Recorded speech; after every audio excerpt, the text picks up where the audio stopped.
আসসালামু আলাইকুম। Hello everyone, কেমন আছেন সবাই? আমি আছি আলহামদুলিল্লাহ ভালোই। আজকে আপনাদের সাথে আমি কাঁচা টমেটো আর বেগুনের খুব মজাদার একটি ভর্তা রেসিপি দেখাবো।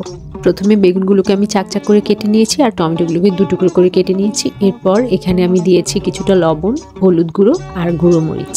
এবার এগুলোকে খুব ভালো মতো বেগুন এবং টমেটোর সাথে মিশিয়ে নিতে হবে। দুপাশ উল্টে পাল্টে মিশাতে হবে যেন খুব ভালো মতো বেগুন এবং টমেটোর সাথে মশলাগুলো মিশে যায়। খুব ভালো মতো মিক্স হয়ে গেলে আমি এখানে টমেটোগুলোকে একটা কাঁচা চামচের সাহায্যে একটু কেচে নিয়েছি। 10 মিনিট পরে আমি এগুলোকে এবার চুলোয় ভেজে নিচ্ছি। শুরুতে আমি প্যানে একটু তেল দিয়ে বেগুন ভেজে নিচ্ছি। আমি কিন্তু এখানে সরষের তেল ইউজ করেছি। একটু ঢাকা দিয়ে দুপাশ উল্টে আমি সুন্দর মতো একটু ভেজে নিচ্ছি। একই প্রসেসে কিন্তু আপনারা বেগুন ভাজাও খেতে পারেন, খুব মজা লাগে। আমার এখানে বেগুনের প্রথম ব্যাচ দেয়া হয়ে গেছে, এটা প্রায় সুন্দর মতো কুক হয়ে গেছে। এবার এগুলো নামিয়ে নিয়ে আমি সেকেন্ড ব্যাচ দিয়ে দেব। আসলে বেগুন পুড়িয়ে ভর্তা তো আমরা সবাই খাই, বেগুন ভেজে একদম অন্যরকম একটা ভর্তার রেসিপি আজকে আপনাদেরকে দেখাবো। আমার আম্মুকে দেখতাম সবসময় এইভাবে আমাদেরকে বেগুন ভাজি করে দিতেন, তবে আম্মু আরেকটু বেশি কুক করতেন, কালারটা একটু বেশি ডিপ হতো। আমার সম্পূর্ণ বেগুন ভাজা হয়ে গেছে। এবার এখানে আমি টমেটো অ্যাড করে দিচ্ছি। বেগুনের চেয়ে টমেটো হতে একটু বেশি সময় লাগে, একটু সময় নিয়ে চেষ্টা করুন সুন্দর মতো কুক করে নিতে। একসাথে অনেক তেলে না ভেজে একটু পরপর তেল স্প্রে করতে পারেন, সেটাতে আমার মনে হয় একটু সুন্দর মতো গায়ের মধ্যে তেলটা ভালো মতো যায়।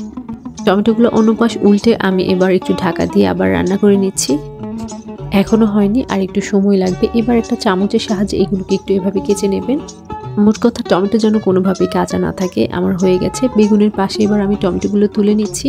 এবার এখানে আমি 3-4টা কাঁচামরিচ এবং শুকনো মরিচ ভেজে নেব।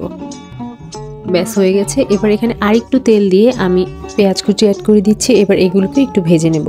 এই ভর্তাটা কিন্তু কাঁচা পেঁয়াজ দিয়েও ভীষণ ভালো লাগে, কিন্তু আমার কাঁচা পেঁয়াজ দিয়ে ভালো লাগে না খেতে। আমি পেঁয়াজটাকে একটু ভেজে নেওয়াই পছন্দ করি। ব্যাস হয়ে গেছে। এবার আমি সবকিছু একটা বাটিতে তুলে নিয়েছি। পেঁয়াজের মধ্যে একটু লবণ দিয়ে ধনেপাতা দিয়ে খুব ভালো মতো একটু মথে নিচ্ছি। এরপর টমেটোগুলো খুব ভালো মতো একটু মিশিয়ে নিতে হবে। কোনো জায়গায় শক্ত মনে হলে সেগুলো আঙুল দিয়ে একটু চেপে নেবেন। এবার কাঁচামরিচ এবং শুকনো মরিচগুলো হাত দিয়ে এবার আমি এক সুন্দর করে মেখে নিচ্ছি।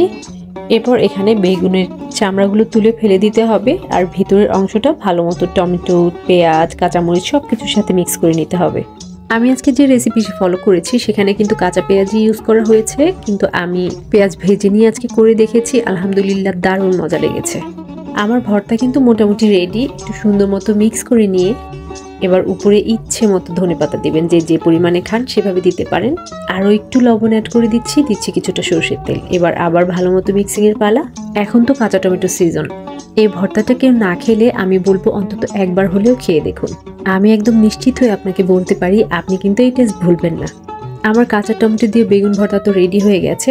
আমার আজকের রেসিপি আপনাদের কেমন লাগলো জানাবেন। সবাই ভালো থাকবেন।